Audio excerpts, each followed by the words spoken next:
about time we stop, those of us who support, as most of us do, Israel in this body, for apologizing for our support for Israel. There's no apology to be made. None. It is the best $3 billion investment we make. Were there not an Israel, the United States of America would have to invent an Israel to protect her interest in the region. We've been involved in the region for many, many years. We've been a staunch friend and ally of Israel. We support Israel's right to defend itself. Here in Canada, the Liberals and the Conservatives, the bourgeois media, and the ruling class as a whole does its best to portray itself as a defender of democracy, of human rights, and of world peace on a global stage. However, the backing of our government and our own ruling class and Israel's genocide in Gaza is exposing to millions of workers and youth the real role that Canada plays. In the Middle East, Israel is in danger of creating a spiraling regional conflict. And elsewhere, all over the globe, there are flashpoints that could see similar conflicts erupt between China and the United States. It is very safe to say that we live in a period of wars, crises, revolutions, and counter-revolutions. And so to orient ourselves, to raise ourselves up out of the confusion of dizzying events, what we need is a perspective that can guide us through these sorts of periods. We need to understand the nature of the epoch that we're living in, to understand imperialism, and finally to study the methods that can end imperialism once and for all. What it will take to put oppression, war, pillage, and exploitation behind us forever in the rear view of human history.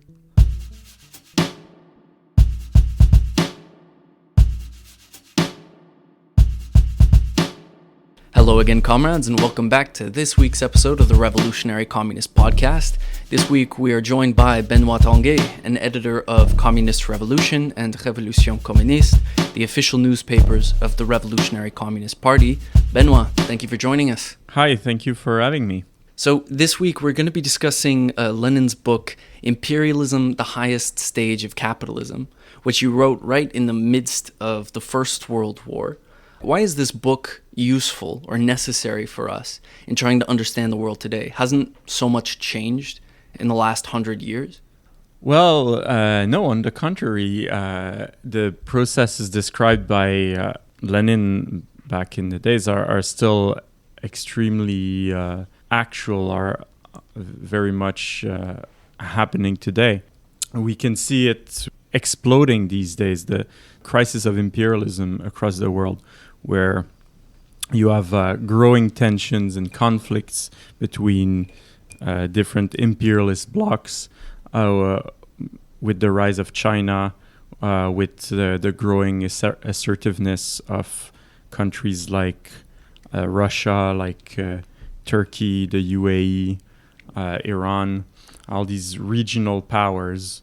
And you see the decline of the American empire and its allies in NATO trying to prevent this rise of new imperialist rivals. That's what is behind the war in Ukraine. That's what's behind the tensions in the South China Sea. That's what's behind the different coups and counter-coups and conflicts in Africa at the moment. These tensions and wars between these imperialist blocs, and all of that is the result of the same phenomenons that Lenin described 100 years ago and that he explained 100 years ago. And I mean, to add on to your list, it's also what's responsible for the ethnic cleansing that's going on right now in Gaza as well. Reading bourgeois newspapers, I read the Globe and Mail, which is probably the best or the worst Canadian newspaper, depending on how you want to look at it. If you read their interpretation of what these conflicts are about, it's kind of about individuals. It's about Putin versus Biden, or it's Netanyahu versus Hamas. It's very individualized, and I think it can lead to this like one-sided interpretation where it's just these strong men kind of competing for influence on the world stage. And so I think, in contrast to this, it's important for us to have a scientific, a really thorough understanding of what imperialism is and where it comes from.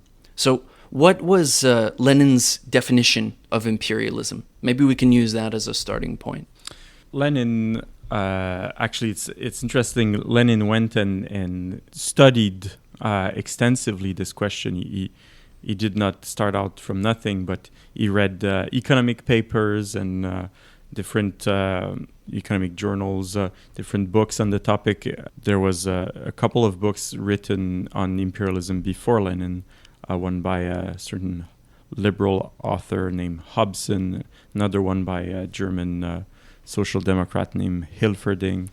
And Lenin took extensive notes, I think 800 pages of notes on the topic to really study this question deeply. And what he came to understand is that imperialism, he called it the highest stage of capitalism. He saw it as part of the process of the development of capitalism. And he came up with a definition and with the caveat that any definition can never fully encompass the whole of complex phenomenon that exists in the material world. But he sort of finds a few characteristics of imperialism, which is firstly, he called it the monopoly stage of capitalism. So he sees that it's the stage of capitalism where the world is dominated by a few monopolies and by finance capital. He also sees imperialism is a stage where the export of capital has acquired a primary importance. And finally, he sees imperialism as the stage where the world has been divided by these massive international trusts and is divided between the great imperialist powers that exploit it for themselves. It's a complex definition, actually. There are lots of moving parts, a lot to unpack in it. So maybe we can start with, this question of monopolies and of finance capital. I mean, if you look capitalism up in any kind of dictionary or in any textbook, it talks about capitalism being the free market, free competition between individuals. How is it that monopoly, which is the opposite of any kind of free competition, develops out of capitalism? How does this happen? Yeah, interestingly, when Marx was writing in the middle of the 19th century, competition was still pretty much the rule. But he already had foreseen that the world was that the innate in the tendencies of the free market and competition was a tendency towards monopolization, because as different companies, different businesses compete, different capitalists compete for markets, for market shares. Inevitably, those that produce with more efficiency, that acquire bigger market shares, will kill the competition, and so there's a tendency for capital to concentrate in fewer and fewer hands, and this is still a process that is very much true today. Some pretty incredible numbers about the state of monopolization today, which is way more than when Lenin was writing. I mean, there's this study by researchers Kwanma and Zimmerman. They explain that since the 1930s, the part of or the share of the American economy dominated by the 1% of the biggest companies went from 70% to 90%. So 90% of the economy is dominated by 1% of companies. And at the same time, 0.1% of companies, of the biggest companies, their share of the market or the economy went from 47% in the 1930s to 88%. So Jesus. 88% is dominated by 0.1% of companies. So you have these massive corporations, the Walmarts, the Teslas, the Alphabet, Amazon, but also these massive banks and investment groups like BlackRock and whatnot. They completely dominate the economy. Well, you just mentioned the banks, which kind of raises a question. Lenin mentions finance capital as being a key part of, or a key component of the development of imperialism. What is finance capital? Is it just the banks, the stock market? What is he referring to? When he's talking about finance capital, he's talking about the merger between banking capital and industrial capital, which is just another part of the process of concentration, of monopolization. As you have the process of monopolization that comes from dialectically from competition. The same way as companies as industrial companies buy each other and there's a concentration there, well, banks do the same thing, and there's a massive concentration of banks across the world. For current numbers, if you will, in the OECD countries, the three biggest banks own on average 68% of banking shares. Sorry for my English. That is okay. Les actifs bancaires.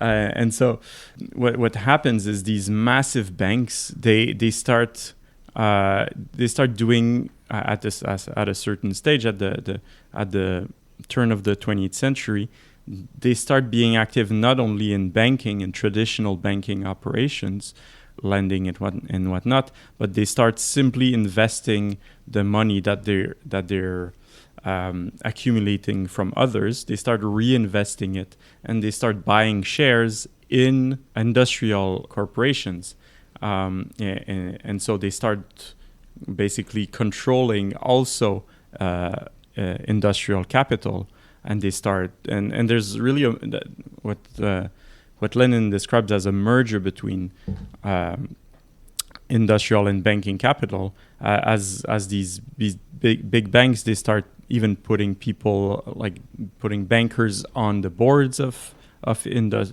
companies that are in the industrial front, and so they start controlling productive corporations to their own interests, and really controlling the economy by both their control of capital itself, so all the money they accumulate, the money they can lend to these corporations, and they start using that to their advantage, using their control of capital, their power to lend and to invest, to promote their own the industries they own shares in. So you have the development of these monopolies in industry, and then they're merging with the banking monopolies into one, giant monstrosity. You mentioned the export of capital. I mean, if you look at the world, McDonald's, Walmart, Amazon, these massive corporations, they don't just dominate the economy in the United States, they've spread all over the world. And actually, to give an example, in banking, there are two banks, Royal Bank of Canada and Scotiabank. They have massive international holdings, especially in the Caribbean, in South America. Why is it that these corporations, or the capitalist class of a given country, feels the need to export this capital? Why can't they stay in the national market? Why doesn't our RBC stay here in Canada? Or why doesn't Amazon or Walmart stay in the United States? Well, that comes down to the process of capitalism itself, what is capital. I mean, Marx described capital as value that seeks to reproduce itself. That's the logic of profit.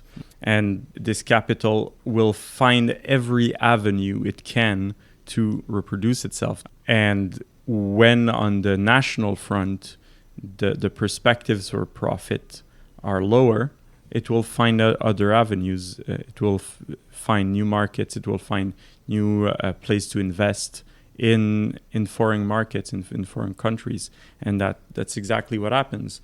And part of the reason for that is, in its own market, at some point, the return on investments become lower because they've already invested so much. There's only so much you can build new factories. There's only so much you can develop the machinery in the factory to improve production. At some point, you can't replace all the workers by machinery. Nobody will be left to buy the products made by these corporations. And that's what Marx called the organic composition of capital. That is, how much of a commodity is the result of machinery, and how much it is made by a human. Basically, I'm really presenting things in general terms here, but that's basically it. And so, as the organic composition of capital gets bigger in their own countries, they tend to want to export their capital in other countries where there's basically, you can make the humans produce the products, and so extract a bigger profit out of that, because you're exploiting a human and not a machine. Yeah, that's why they tend to seek new avenues for investments in foreign markets, in foreign countries, where there's all this untapped potential. And so if we zoom out, if we're looking at capitalism as it develops on a global scale, and if we're looking at these conflicts between competing imperialist powers, on an economic front, what it boils down to is these capitalists that are looking for foreign markets to exploit, workers of different countries, and they're actually competing against each other to be able to break into and to be able to exploit different sections of the globe. Yeah, absolutely. I mean, that's why you always see them, for instance, doing coups and like choosing the government or supporting dictators here and there, because what do they want out of these governments? They want them to keep the lid on the workers. They want them to make sure that they can exploit these workers as much as possible, that they don't revolt, that the workers are kept in terrible working conditions to maximize the profits they can extract out of sweatshops and mines and other terribly exploitative operations. Mm-hmm. Well, I guess to go back to how we started this discussion, the way that imperialism is viewed by non-Marxists, by a lot of academics and journalists, even politicians themselves. What are your thoughts on these attempts that you find to explain imperialism through the ideas or the policies that are put forward by certain individuals, or even by the culture of a certain imperialist country? I've heard it argued that there's something in British culture, or say in Winston Churchill, Lloyd George, Cecil Rhodes, that make them imperialists, and it's not necessarily a product of the system. How would you respond to a criticism or a thought like that as a Marxist? Yeah, I think that's sort of avoiding the root cause of the problem, which is found in the economy and the system. The reason why it's the British and Europeans that colonized the world and exploited it this much is not because of some innate bad gene inside the Europeans. I mean, that would be racial essentialism. That would be ridiculous.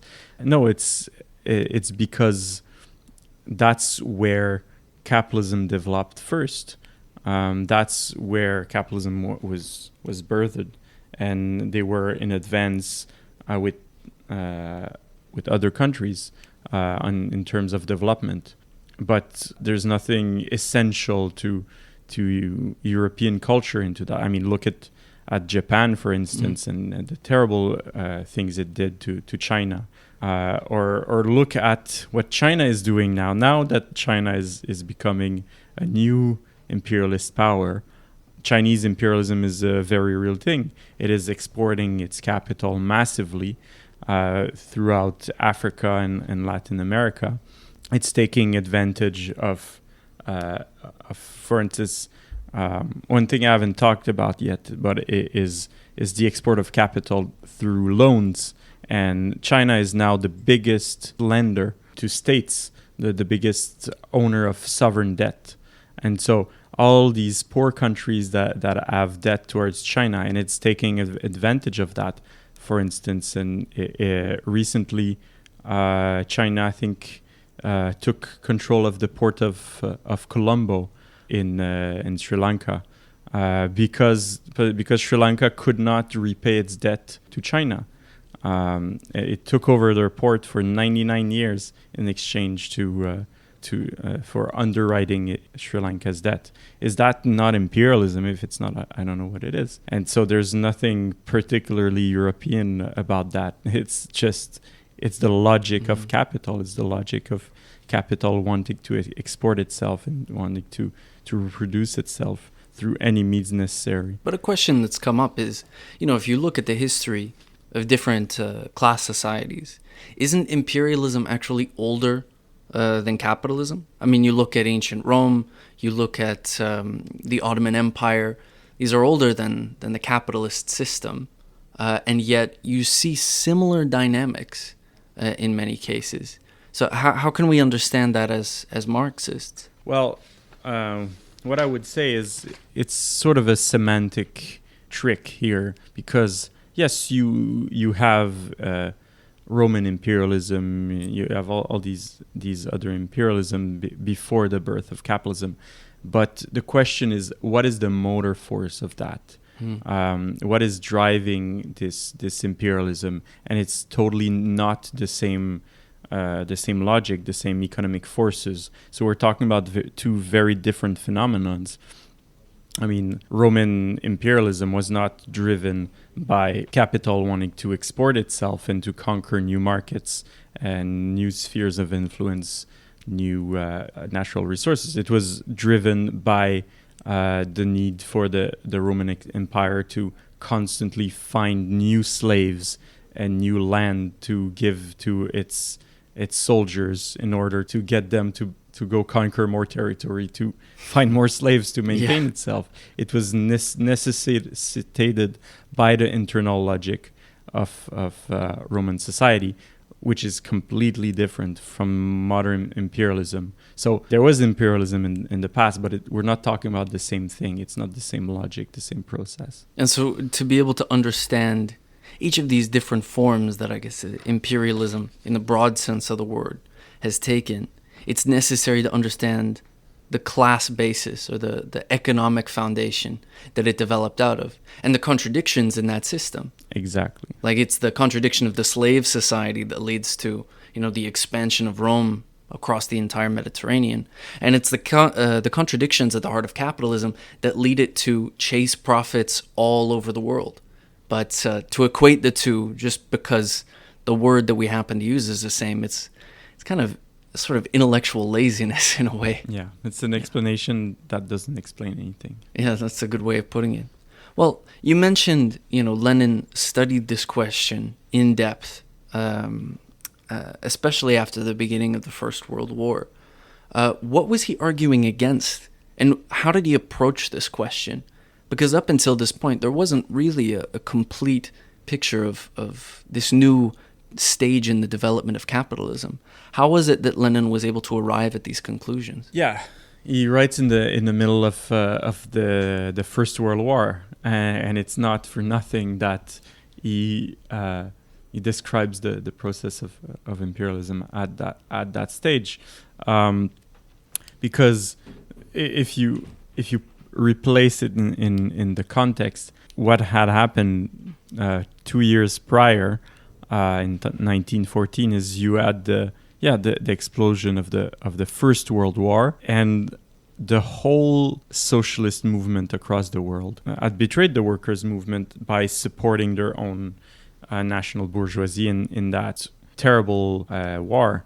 The Second International voted for the war credits. All the parties of the Second International, except the Russians and the Serbians, had voted for the war credits.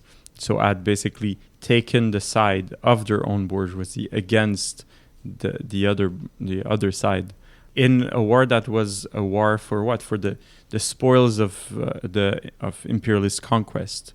I mean, we know about it because we know about the Sykes-Picot agreement between France and England, where they literally divided the world. The French took Lebanon, they took Syria, the English took Palestine and Iraq, etc., etc.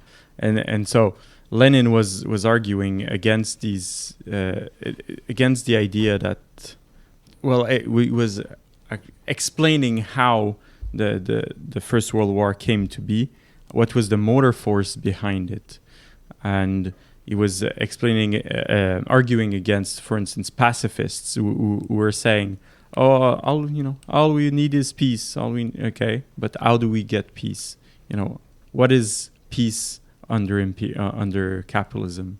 The only way to obtain peace is to overthrow the imperialists that fomented this war for another division of the spoils of imperialism." Basically, that's what the First World War was. And he was also arguing against others like Karl Kautsky, who was a leader of the Second International. And Kautsky had this idea of ultra-imperialism, his theory of ultra-imperialism.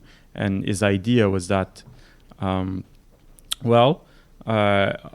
have all these monopolies, yes, you have all these powers, but as they get bigger and bigger, at some point they'll come to an understanding on the sharing of the world, and they'll stop fighting between themselves. So it's actually a good thing, imperialism. Imperialism leads to peace. That was his argument, which is completely ridiculous. The capitalists will join hands and all sing Kumbaya, Yeah. And what he explains is that, yes, the imperialists can come to an understanding, can come to a peace, but that peace is always just a temporary truce between further wars.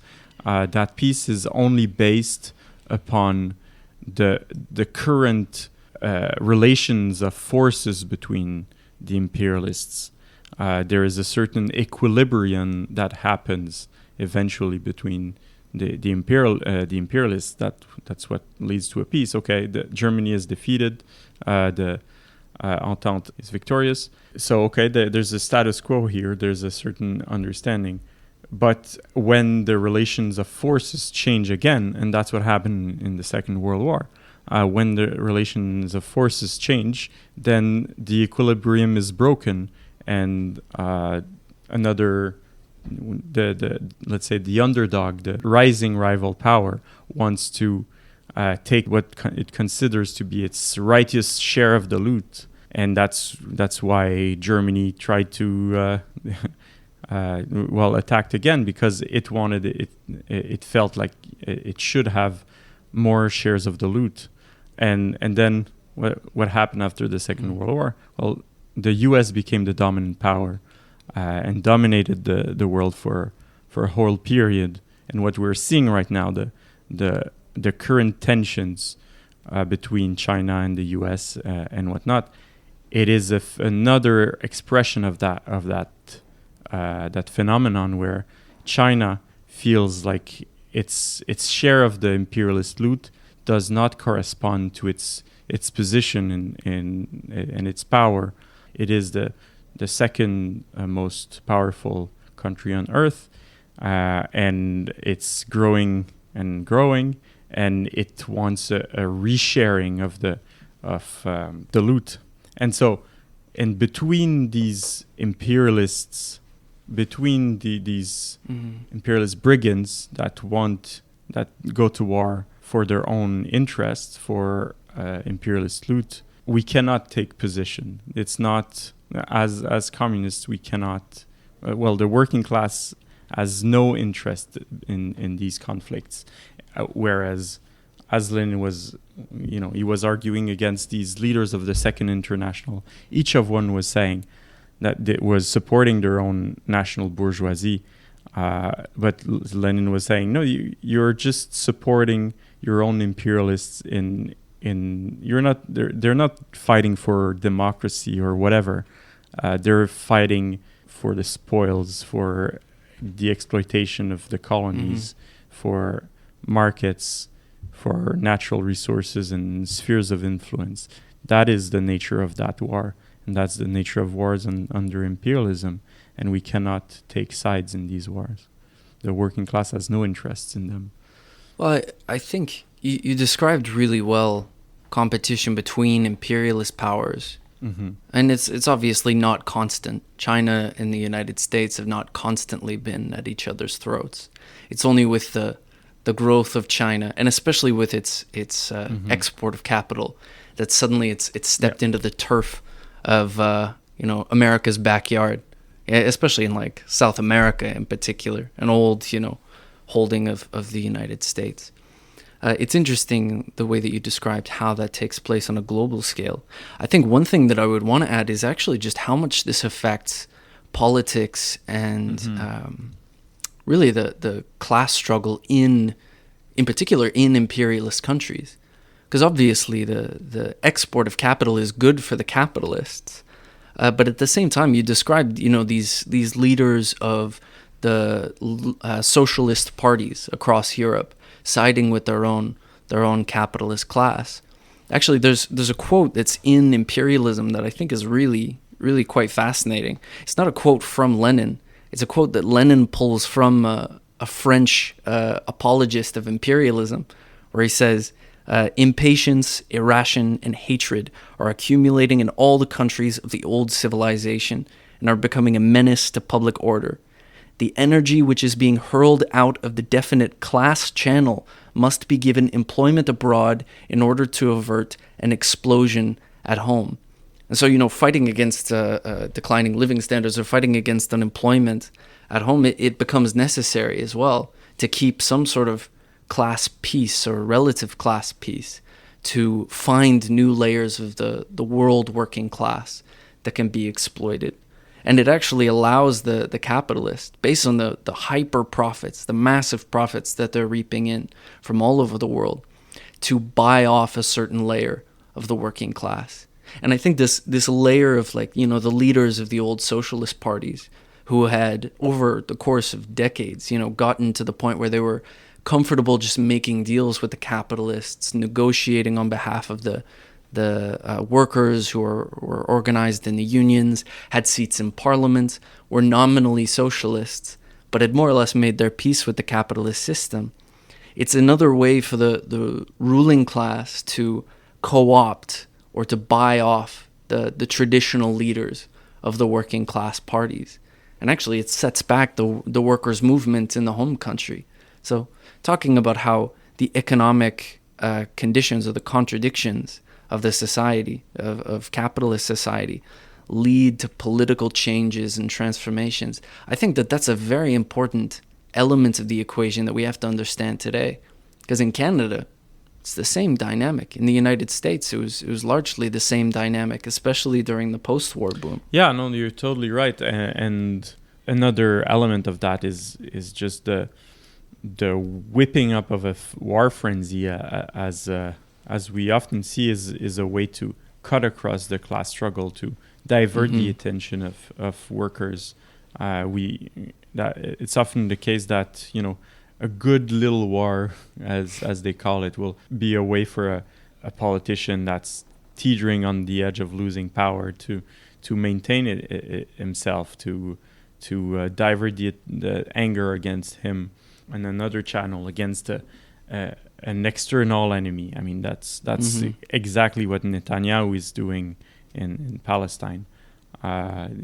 His regime is he's on the door. He's on the doorstep. He's about to be kicked out, and the only thing keeping him in power is the genocide. And we see that constantly in one country after the other, where a country on the verge of a massive political upheaval will go into war just to prevent to cut across that struggle. And we saw the same thing with Justin Trudeau in Canada, with Joe Biden in the United States at the beginning of the Ukraine war.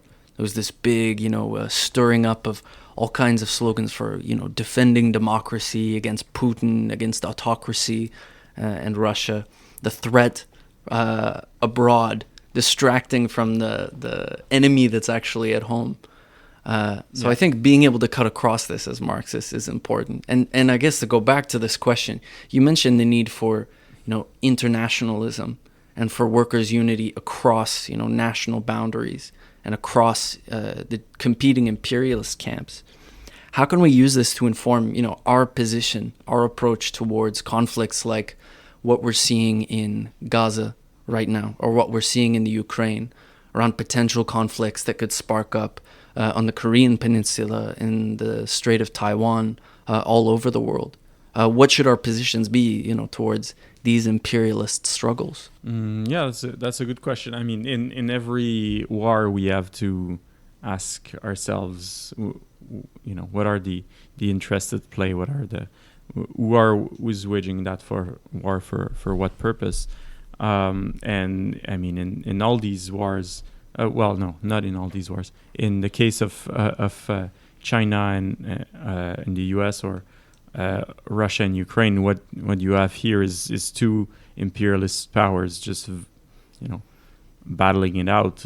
In the case of Ukraine, poor Ukraine was dragged into that war by the U.S. that is using it to weaken the rising power of Russia, trying to drag Russia into a sort of Afghanistan-style war, and also to cut Russia from ties that were growing with Europe.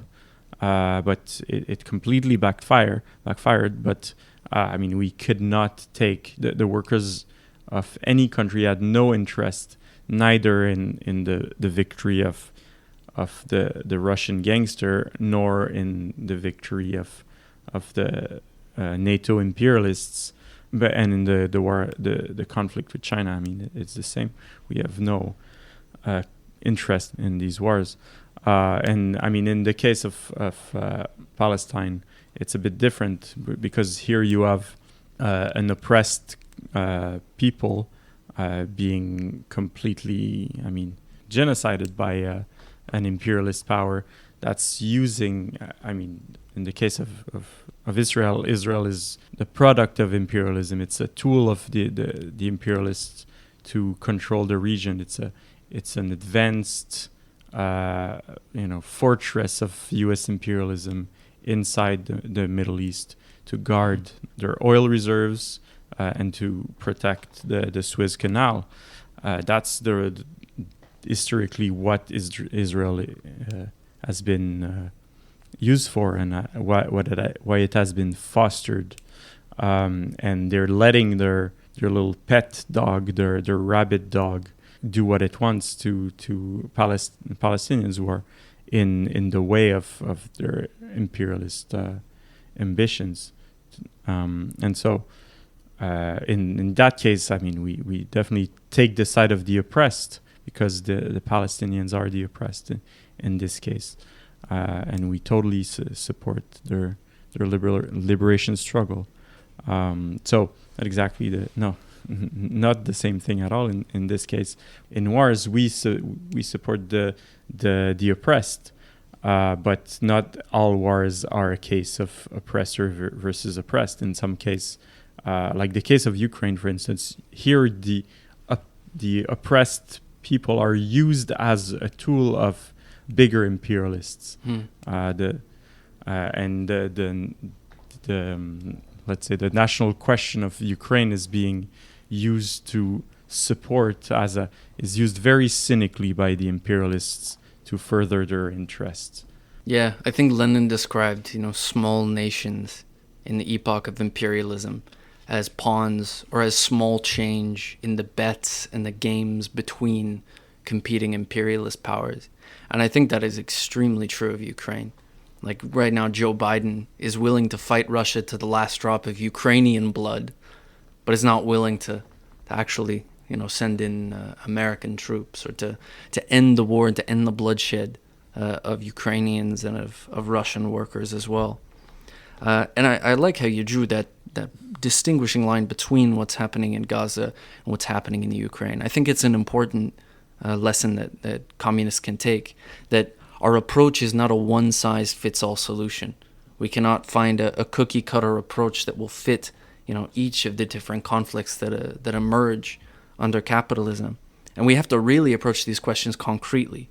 We can find these useful generalizations from Lenin's writings, from Marx's writings, but at the end of the day, we have to understand what's really happening on the ground, what's happening in the material world, and analyze that, and use that analysis as our foundation that we really build our positions and our approach on.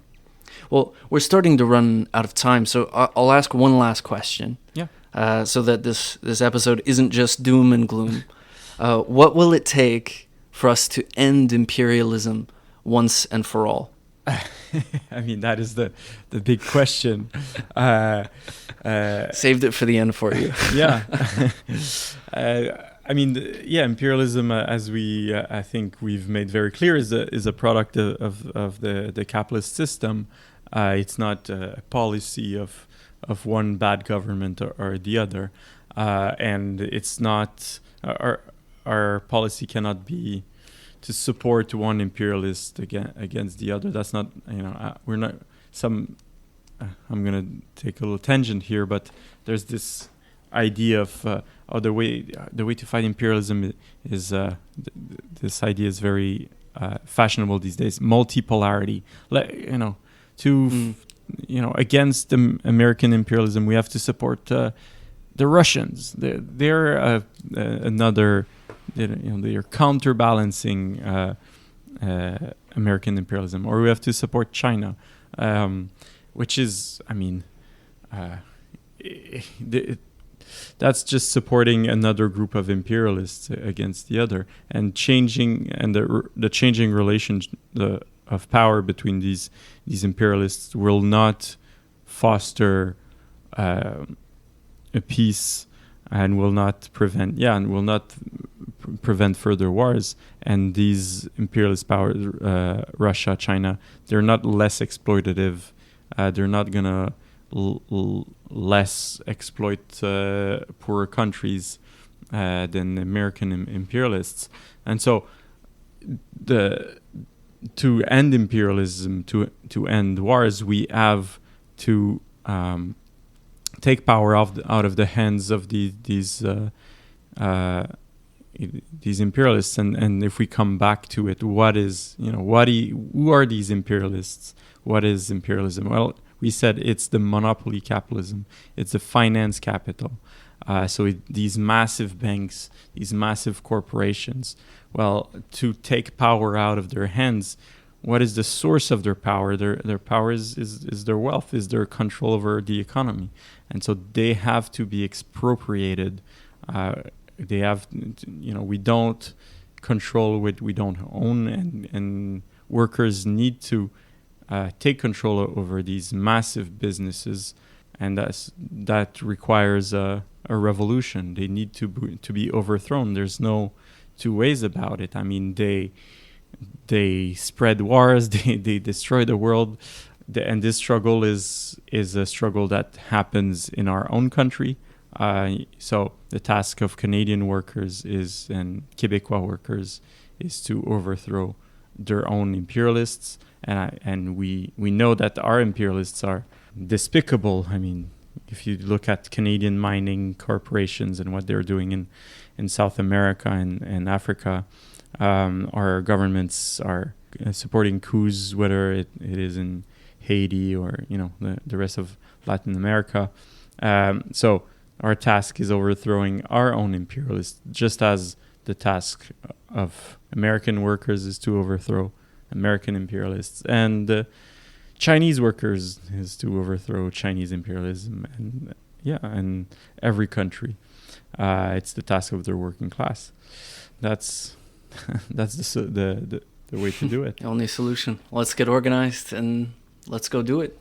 Benoit, thank you so much for joining us. Thank you.